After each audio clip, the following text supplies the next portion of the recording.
Assalamualaikum warahmatullahi wabarakatuh. Selamat datang di channel ini.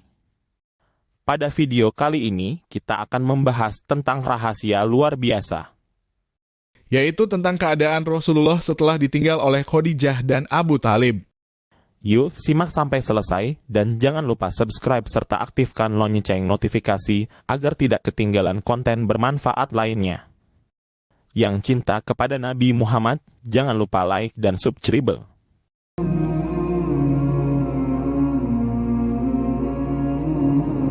Setelah wafatnya Abu Thalib dan Khadijah, Rasulullah Shallallahu Alaihi Wasallam memasuki masa yang penuh kesedihan, dikenal sebagai Amul Huzn atau tahun kesedihan. Di usia 50 tahun, beliau kehilangan sosok pelindung dan pendamping yang selama ini selalu mendukungnya. Kaum Quraisy pun semakin berani menyakiti beliau. Beliau pergi ke Taif untuk mencari perlindungan, namun yang diterima justru hinaan dan lemparan batu.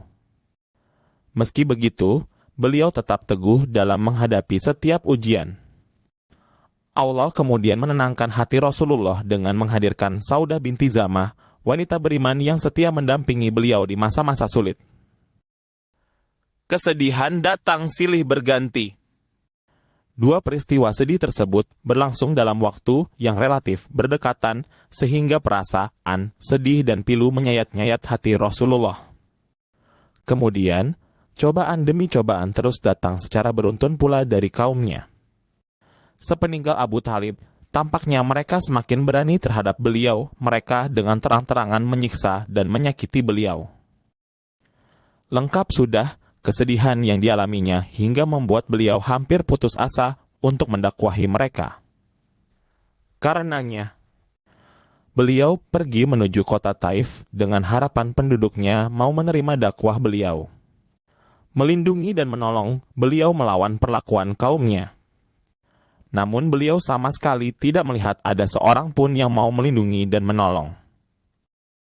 Bahkan sebaliknya, mereka menyiksa dan memperlakukannya dengan yang lebih sadis dari apa yang dilakukan oleh kaumnya sendiri. Siksaan yang begitu keras tidak saja dialami Nabi, tetapi para sahabatnya ikut mendapatkannya. Hal ini membuat teman akrab beliau, Abu Bakar As-Siddiq, berhijrah dari Mekah.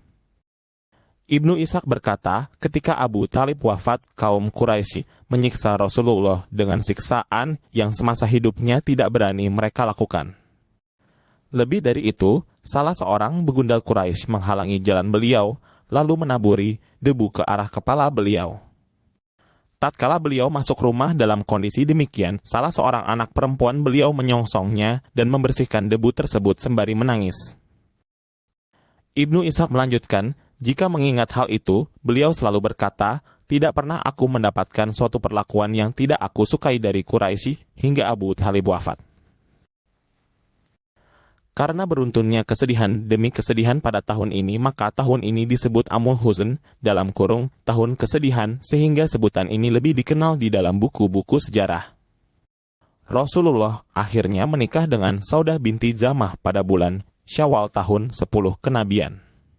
Saudah termasuk wanita yang masuk Islam lebih dahulu, ikut serta dalam hijrah yang kedua ke Habasyah. Suami sebelumnya bernama As-Sakran bin Amru yang juga masuk Islam dan berhijrah bersamanya serta wafat di negeri Habasyah. Ada riwayat yang menyebutkan dia wafat sepulangnya ke Mekah. Ketika dia sudah melewati masa iddah, Rasulullah melamar dan menikahinya. Dia adalah wanita pertama yang dinikahi oleh beliau sepeninggal Khadijah. Lalu setelah beberapa tahun berselang, Saudah menghadiahkan hari gilirannya kepada Aisyah. Begitu besar perjuangan Rasulullah untuk menegakkan agama Islam. Melalui segala ujian tersebut, beliau berhasil menyebarkan agama ajaran Islam ke seluruh dunia. Semoga narasi ini menggugah hati dan menambah rasa cinta kita kepada Nabi Muhammad.